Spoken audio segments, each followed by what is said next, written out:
Quand Max m'a sollicité, il m'a dit viens expliquer comment recruter un sales. La difficulté, c'est qu'il n'y a pas de méthode parfaite.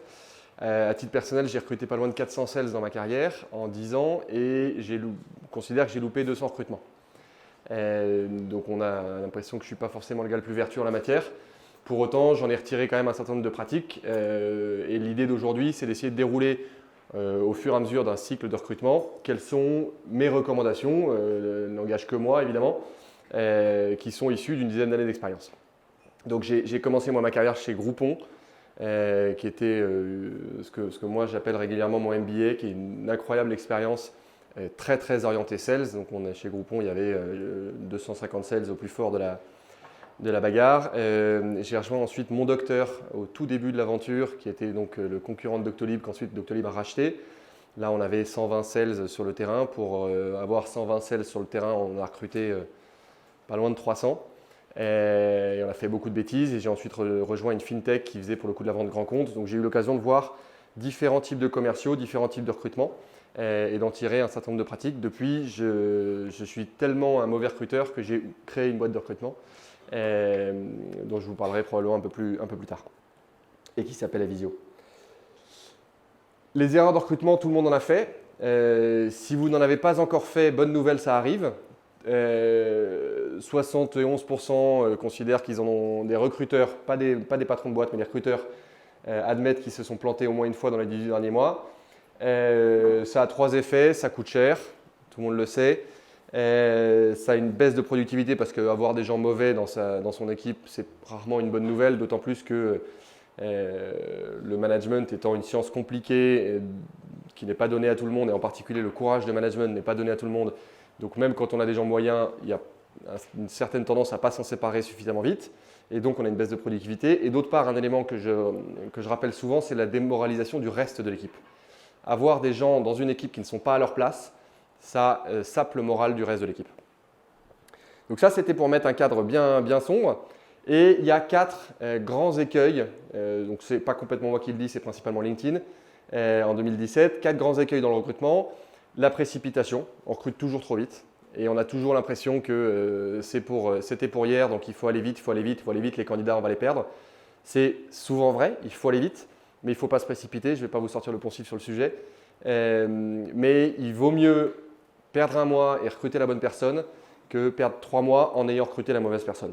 Rappelez-vous de ça. Deuxième élément, l'intuition. C'est une catastrophe, partez du principe que l'intuition n'a aucune valeur. L'intuition, je le dis régulièrement, c'est la meilleure façon de faire des conneries. C'est comme ça malheureusement. Tous les éléments liés à la culture, c'est-à-dire ne pas suffisamment intégrer dans son jugement le fait que cette personne est décalée culturellement par rapport à moi, par rapport à l'entreprise, par rapport au manager. Et dernier élément, l'amateurisme. C'est un peu le drame de beaucoup d'entreprises et de beaucoup de managers. Le recrutement, tout le monde est conscient que recruter correctement une bonne équipe, c'est évidemment le moteur de la croissance. Tout le monde forme des managers en école d'ingénieurs, en école de commerce, forme des managers. Et pourtant, je mets au défi quelqu'un dans la salle d'avoir eu ne serait-ce que 2 heures de cours ou de formation sur comment bien recruter. C'est un truc qui n'est couvert par personne. Absolument personne n'a appris à recruter. De cet amateurisme découle un certain nombre de choses.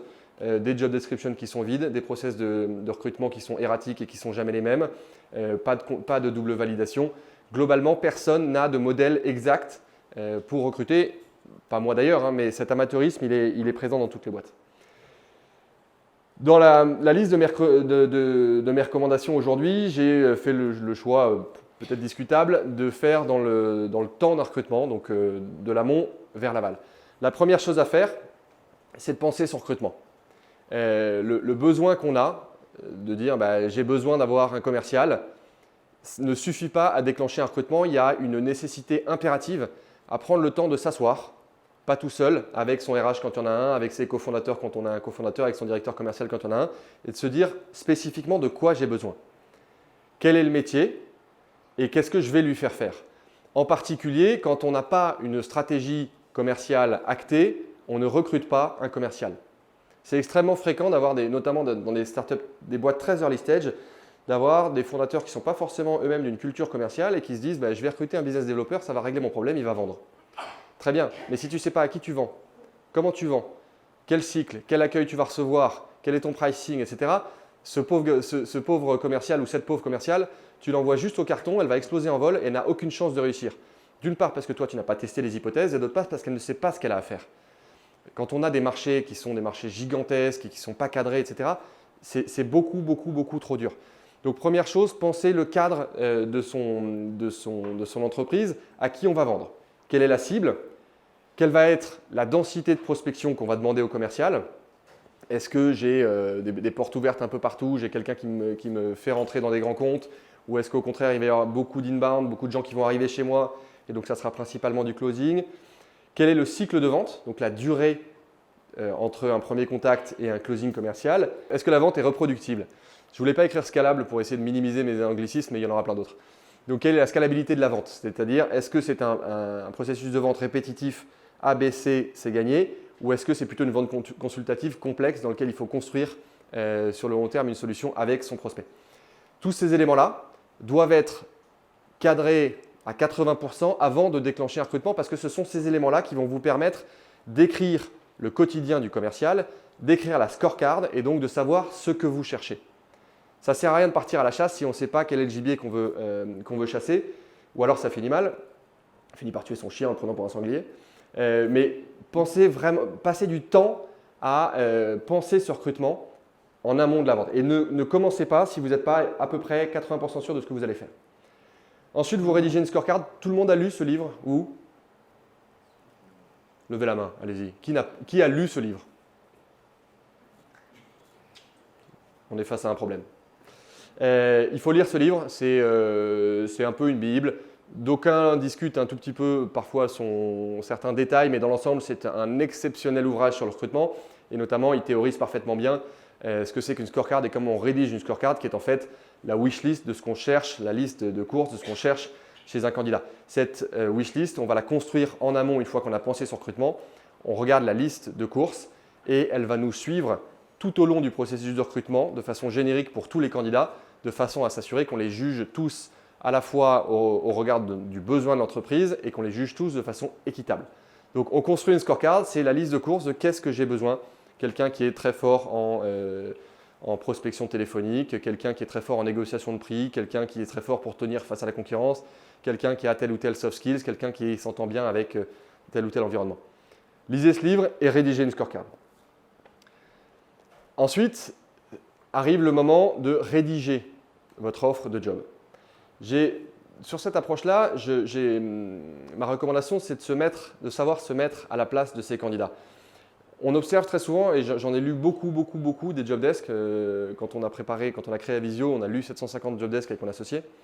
Il y a un décalage très fort entre les questions que va se poser un candidat quand il va lire votre job description et parfois les questions qu'il vous pose quand moi, en tant que chasseur, je l'appelle, versus ce qui est donné dans la job description effectivement. Donc, les questions que se pose le candidat, c'est « je rejoins qui? Ils vont où? Pour faire quoi tous les matins? Qu'est-ce que j'y gagne ?» et pas seulement d'un point de vue financier. Et c'est quoi la next step pour ma carrière? Où est-ce que ces gens-là vont m'emmener? Est-ce qu'ils vont m'emmener vers un job à l'international, vers un job de management? Qu'est-ce qui se passe dans 3 ans?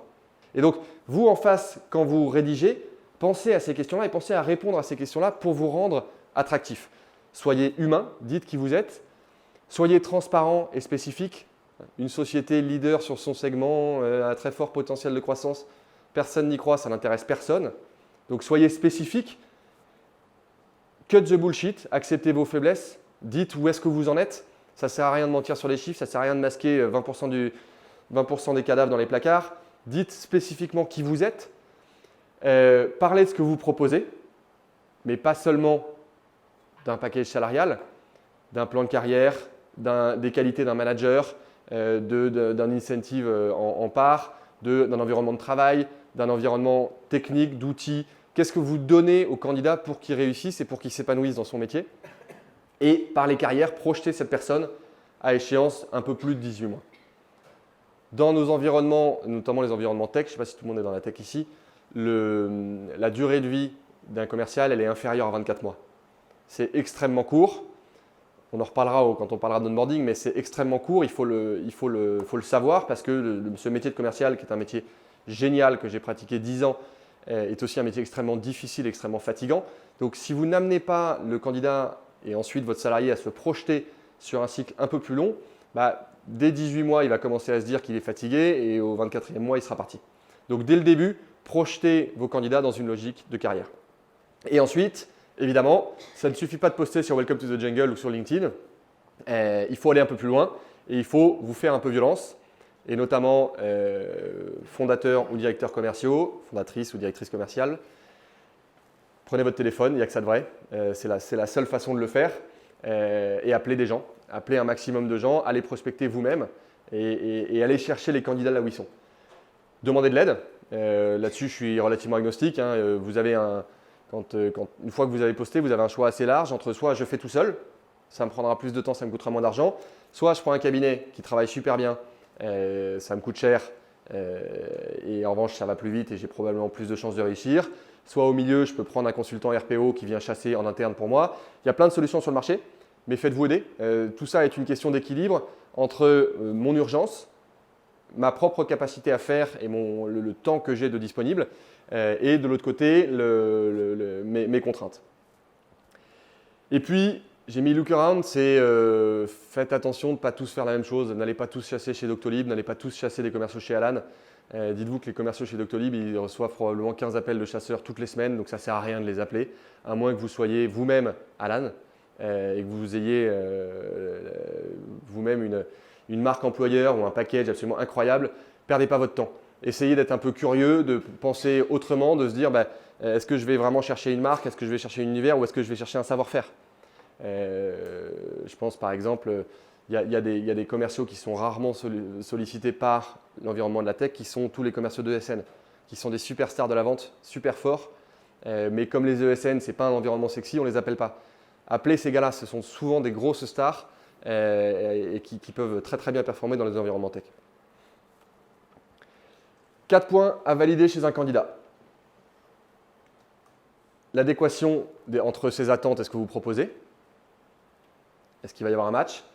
La validation de ses savoir-faire, le fit culturel et humain et la vente. C'est-à-dire vous-même, vous devez vendre le poste. Le fond de ce message, il est rendu exponentiel par le deuxième message, c'est « Do not shake ». Chacun de ces éléments doit être jugé indépendamment des autres. Et c'est le cœur de mon message ce soir.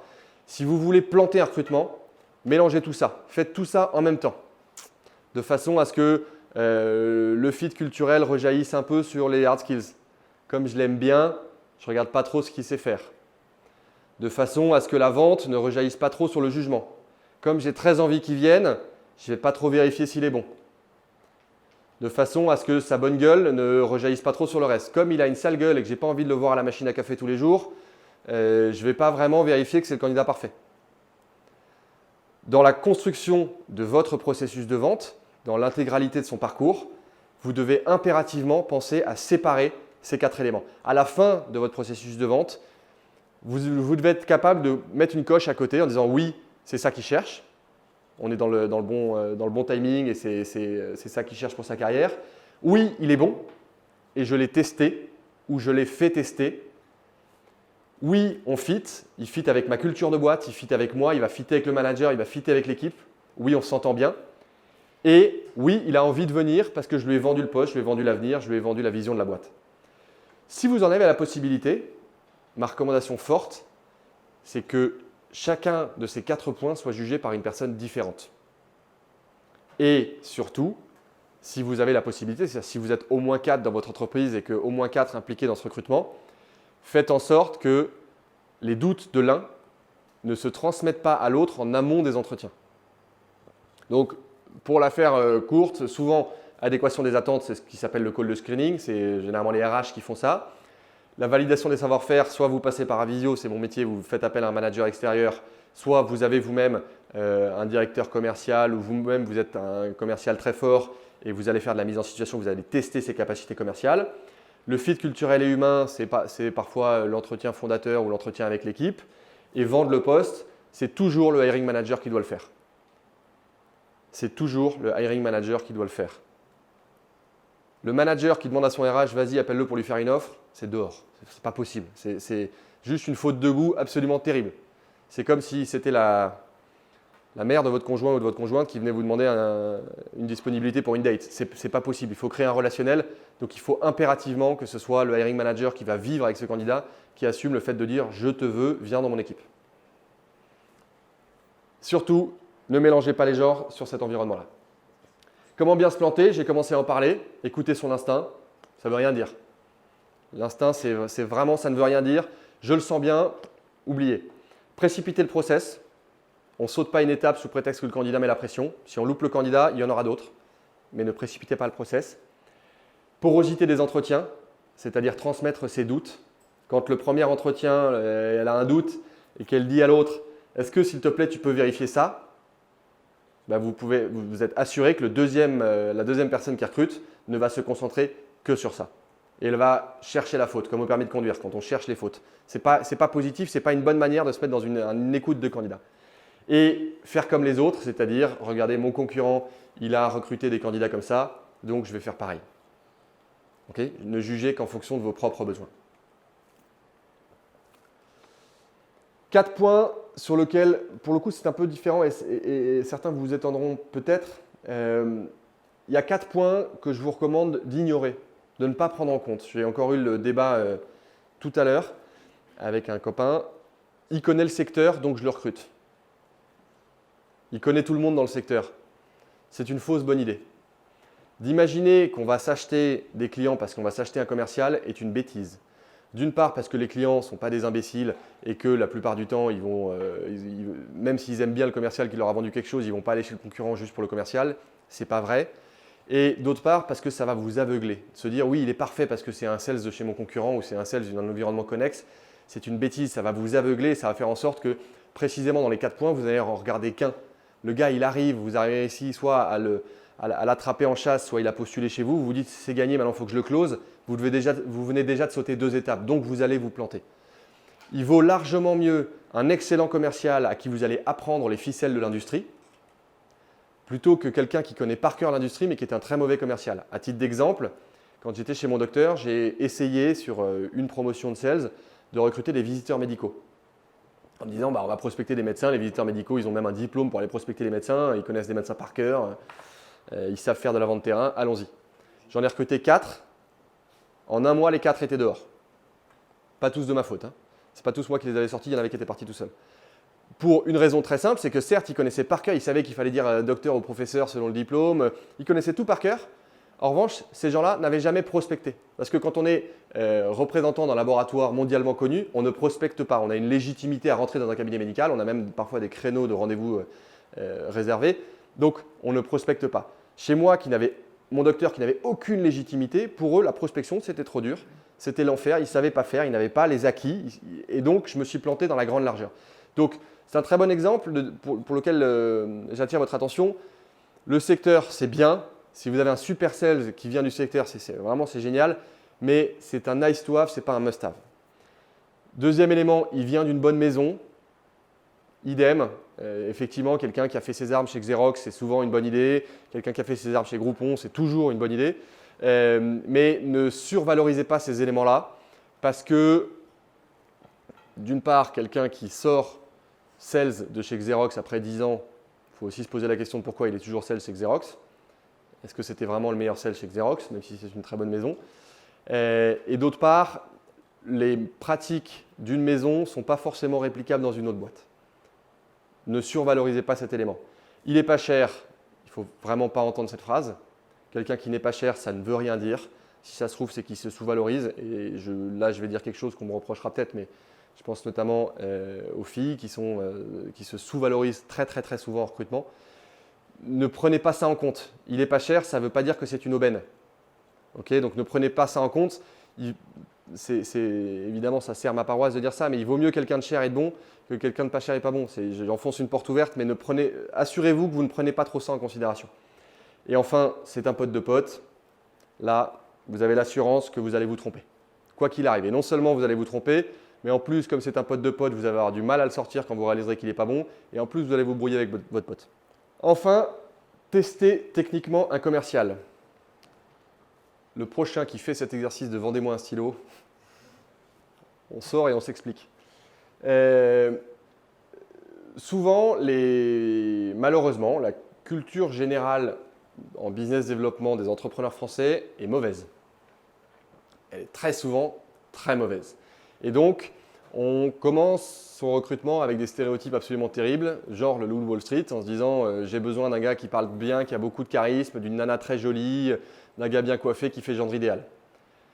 Et ensuite, pour le tester, pour savoir si c'est un bon sales, soit je lui fais un espèce d'exercice complètement neuneux comme vendez-moi ce stylo sur lequel il y a 25 articles sur le sujet sur comment répondre à cet exercice-là, soit je lui fais vas-y, appelle-moi, va dans la pièce d'à côté, appelle-moi et vends-moi mon produit. Ça n'est pas un test technique.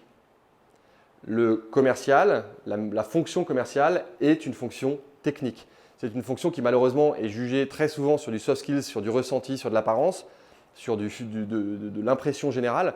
Il y a des savoir-faire, il y a des savoir-faire techniques, de gestion d'outils, de gestion d'organisation quotidienne, de relance, de disposition, de créativité. C'est ça que vous devez tester. Maxime, quand il fait ses Darwin, il y a 8 thématiques. Chacune de ces thématiques, et c'est comme ça qu'on s'est retrouvés, c'est qu'on a discuté de ce sujet-là la première fois qu'on s'est parlé, chacune de ces thématiques, c'est un savoir-faire très précis. Et c'est ça qu'il faut tester.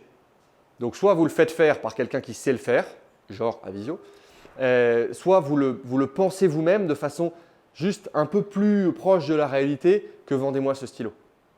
Donc, un test technique, ça se prépare. N'hésitez pas à faire travailler un candidat à la maison sur un cas concret.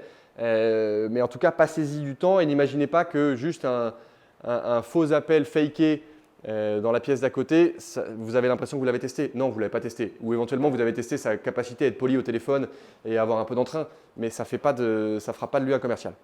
Donc, allez beaucoup, beaucoup plus loin que ce qui est pratiqué dans un certain nombre de maisons.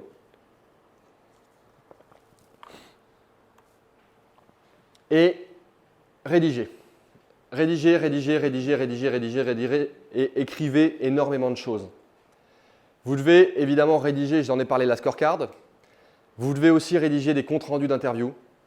Il n'y a pas de problème à prendre des notes pendant l'interview. Au contraire, le candidat n'aura jamais l'impression qu'il ne fait pas attention à lui. C'est normal de prendre des notes. C'est même une façon de prendre de l'attention pour le candidat.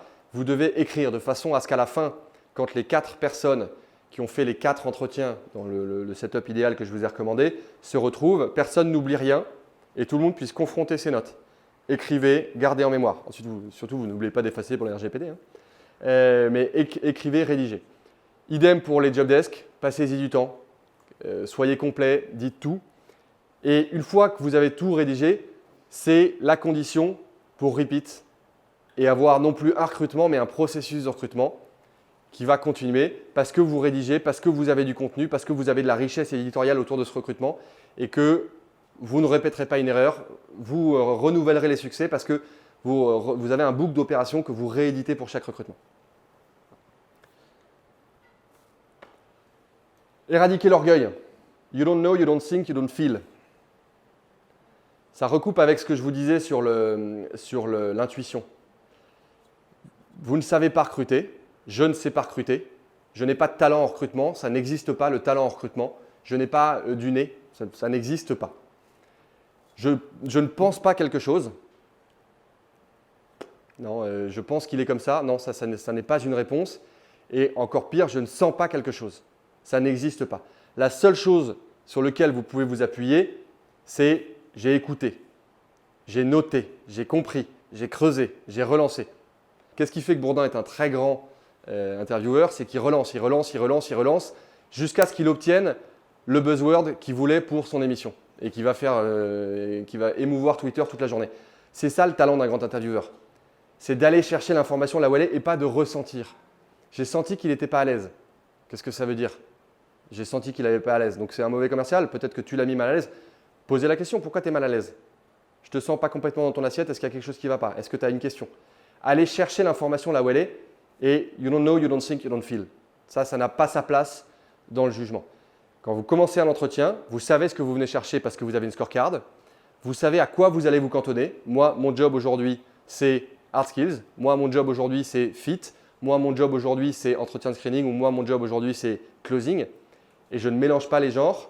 Je m'en tiens aux faits et j'essaye de le moins possible me faire embarquer par ce genre d'intuition, ce genre de pseudo sixième sens qui n'existe pas. Prise de ref. Qui fait des prises de ref? Qui fait des prises de ref vraiment? Au moins 2 appels. 65% des gens n'en font pas assez. Les prises de ref, c'est juste la clé. Vous avez la solution posée devant vous. C'est parler à son ancien manager. C'est aussi simple que ça. Encore une fois, il faut savoir ce que vous allez y chercher. Donc, dites-vous, à la fin, on a confronté les 4 avis des 4 personnes impliquées dans le recrutement. Il nous reste 2 questions. C'est déjà beaucoup plus simple de faire un call de ref quand on sait qu'on a 2 questions auxquelles on veut répondre. Passez-y du temps. Malheureusement, il n'y a pas d'autre solution. Au téléphone et surtout pas par mail. Ça n'a aucun sens. Et j'ai rajouté un petit diable. J'ai un copain chasseur de tête qui m'affirme qu'il considère que 20% des gens qui l'appellent lors de prise de ref ne sont pas les gens qui ont été déclarés. Que c'est en fait son beau-frère, etc. Donc dites-vous bien que dans la mesure où la loi française vous oblige d'appeler les références qui ont été données par le candidat, vous ne tomberez pas sur des ennemis jurés ou sur des gens avec qui ça s'est très mal passé. Vous tomberez sur a priori des gens qui sont briefés, qui savent que le gars cherche un boulot, qui savent quel est le processus, qui normalement auront été prévenus si le candidat est à peu près poli. Et donc, ils sont briefés et ils vont dire du bien de cette personne. Mais donc, si jamais vous avez une approche qui est très linéaire en disant dans quel cadre vous vous êtes rencontrés, quel était son boulot, quels étaient ses objectifs, etc., objectivement, vous aurez des réponses qui seront tout à fait calibrées et qui ne vous apprendront pas grand-chose. Essayez d'être un peu différent, un peu malin et de poser des questions en disant, par exemple, si c'est ton beau-frère qui recrute cette personne, qu'est-ce que tu lui diras sur comment le manager? Pour essayer de le mettre dans un truc auquel il n'avait pas exactement réfléchi. Essayez de le faire parler pour venir chercher ce que vous cherchez. On ne cherche pas à coincer un candidat. On cherche juste à faire parler la personne qu'on a au bout du fil pour en apprendre un peu plus. Parce qu'effectivement, si on ne fait que dire est-ce que ça s'est bien passé? Oui, il était super. Est-ce que vous le recommandez? Ah oui, je le recommande. C'est vraiment une super personne. Vous n'avez rien appris et vous avez investi du temps un peu dans le vent. Donc essayez d'être un tout petit peu vicieux dans les appels de référence, non pas pour coincer le candidat, mais pour en savoir un peu plus que ce que la personne au téléphone avait prévu de vous dire. Je ne vous dis pas d'être méchant, hein, juste être un peu smart. Et enfin, je ne crois pas que ce soit closer un candidat. À ce moment-là, quand vous êtes sûr de votre avis, je veux ce candidat, j'ai validé qu'effectivement, il savait faire le métier, que c'était ce job-là qu'il cherchait et qu'on avait un fit culturel entre l'équipe et lui et entre lui et moi. Maintenant, il s'agit de le closer. Parce qu'effectivement, le marché est concurrentiel et un closing, ça se fait vite et bien, comme un closing sales. Donc, valorisez toutes les contreparties. Quand on parle package, on a un fixe et on a un variable, donc on parle du package au global. Et si possible, on parle du package du commercial qui a le mieux performé l'année dernière. Valoriser quand il y a une bagnole, valoriser quand il y a des outils informatiques, valoriser quand il y a des à côté, valoriser tout, et notamment s'il y a des plans de BSPCE dans les startups, valorisez-les vraiment et expliquez-les qu'est-ce qui peut gagner avec un incentive BSPCE. Créer l'émotion et le rapport humain. C'est une décision de rejoindre une boîte, c'est une décision qui pourrait paraître professionnelle, mais qui est en fait extrêmement personnelle. Parce que quand je suis candidat dans une entreprise, ça va conditionner très clairement mes 2 prochaines années de vie. Donc quelque chose qui conditionne mes 2 prochaines années de vie, ça peut s'apparenter à quelque chose d'un petit peu personnel. Donc on a besoin de créer du rapport humain, on a besoin de créer une émotion, de façon à ce que la personne se dise « ouais, je suis dans un moment qui m'embarque et j'ai envie de céder parce que cette personne a créé de l'émotion et à regarder avec moi dans la même direction ». Donner de la vision sur où va la boîte, où est-ce que je t'amène, voilà ce que je veux faire avec toi. Et chercher le personal win, ça normalement vous l'avez détecté pendant les entretiens. Le personal win, quand on fait dans la théorie du champion, dans la vente grand compte, s'il y en a qui ont déjà été commerciaux, vous la connaissez. Le personal win, c'est à quoi marche cette personne. Si sa sensibilité première, c'est le social reward, si c'est l'argent, si c'est l'orgueil, si c'est une relation humaine, si c'est chercher du sens, essayez d'avoir en amont de votre call de closing ou de votre rendez-vous de closing, quel est le personal win et c'est sur ça que vous allez appuyer pour closer ce candidat. J'ai déjà dit tout à l'heure que celui qui close, ce n'est pas le RH, ce n'est pas le CEO, c'est le hiring manager. Si le hiring manager est le CEO, évidemment, c'est lui, mais pour moi, c'est vraiment un moment où on se met un peu à nu et où on dit « je te veux, tu me plais ». Donc c'est un moment qui est très personnel en fait. Ça va vous paraître un peu bizarre ce que je vous dis, c'est une fin de date, quoi. Il faut closer. Et donc ça ne se fait pas à 25 et ça se fait en one-one en regardant une personne dans les yeux en disant « je veux bosser avec toi, je veux que tu bosses pour moi et je veux t'apprendre des choses, je veux t'amener là ». Petit point qui sera le dernier. Vous l'avez sélectionné, vous l'avez sourcé, vous l'avez sélectionné, vous l'avez closé. Tout va bien dans le meilleur des mondes. Je ne vais pas rentrer dans un long cours sur l'onboarding qui est un moment très très important. Bon, non, je ne rentre pas dedans. Pour accueillir un candidat, 4 recommandations simples. Marquez le coup, faites une bringue, faites en sorte qu'il se sente accueilli, attendu. Alors, il y a la traditionnelle photo sur LinkedIn avec son Mac tout neuf et ses écouteurs et son cahier. C'est très bien, c'est très joli, il faut le faire. Mais allez plus loin, c'est-à-dire faites en sorte que le jour de son arrivée, toute l'entreprise vienne lui dire bonjour. Le jour de son arrivée, tout le monde se réjouit de son arrivée. Tout le monde lui dit c'est super que tu nous rejoignes, on avait bien besoin de toi. Tout le monde passe du temps. Il voit les patrons, il voit les personnes clés dans l'entreprise, vous lui faites faire le tour. C'est vraiment hyper important. Créer des liens. Donc, je recommande assez régulièrement une bonne pratique qui est pratiquée chez Ignition Programme, je crois, dans lequel ils ont des parrains. Ils ont un système de parrainage hors équipe pendant les 6 ou 12 premiers mois. C'est très utile, c'est très sain pour l'entreprise, pour le parrain et pour le parrainé. Donc, essayez de créer des liens personnels le plus vite possible avec cette personne, de façon à ce qu'elle se sente faire partie d'une aventure commune. Je n'irai pas jusqu'à dire d'une famille, mais au moins une aventure commune. Investissez dans l'onboarding, c'est-à-dire investissez-y du temps. Tout à l'heure, je vous disais que quelqu'un qui est un très bon commercial, qui ne vient pas du secteur, ce n'est pas grave parce que vous pouvez le former. Vous pouvez le former au jargon du secteur, aux personnes influentes du secteur, à quelles sont les ficelles du secteur. Mais si vous n'y passez pas beaucoup de temps, ça n'arrivera pas. Donc vraiment, passez du temps. Chez mon docteur à l'époque, l'onboarding, ça a commencé par une journée, puis 2 journées. À la fin, c'était une semaine complète, bureau fermé, formation complète. Et ça, c'était. Et là-dedans, il y avait, de mémoire, il y avait 1 journée et demie qui s'appelait Culture générale du monde médical. On ne leur apprenait pas à être des commerciaux. On leur apprenait juste c'est quoi un médecin, c'est quoi un cabinet médical, c'est quoi un pharmacien, pourquoi est-ce qu'un chirurgien méprise un généraliste, juste les règles de l'environnement. Donc, si demain, vous vendez à des ascensoristes ou vous vendez de la food, il y a des règles, il y a un vocabulaire, il y a des us et coutumes. Et ça, il faut vraiment investir là-dedans parce que c'est lui donner la chance de réussir. Et enfin, ne lâchez pas vos sales une fois qu'ils sont arrivés. Continuez sur le long terme. Le management, c'est un métier, ce n'est pas juste une position. Donc, passez du temps à les accompagner. Ne considérez pas qu'au bout d'1 mois, quand il a signé son premier deal, vous pouvez ne plus regarder ce qu'il fait. Non pas pour le contrôler, mais pour l'aider, pour être avec lui. C'est encore une fois un métier qui est le métier, je pense, de pas mal d'entre nous ici. C'est un métier qui est canon et qu'on aime, mais c'est un métier qui est dur. Et donc, il faut garder au cœur de ce métier le sens de pourquoi on le fait et de qu'est-ce qu'on s'est dit les yeux dans les yeux le premier jour quand je t'ai dit je veux te closer et je veux que tu viennes chez moi. Ça se matérialise sur le long terme en restant aux côtés de ses équipes et en les accompagnant. Et en particulier quand il y a un fondateur qui recrute son premier commercial et qui ensuite se dit c'est bon, le commercial s'est lancé. Ça, c'est une très mauvaise pratique d'abandonner les gens en race campagne. Voilà pour quelques éléments un peu sous forme de to-do list. Il n'y a pas assez pour écrire un bouquin, c'est juste quelques observations au fil de l'eau que je voulais essayer de vous partager. Et je vous écoute si vous avez des réactions particulières sur tel ou tel des points.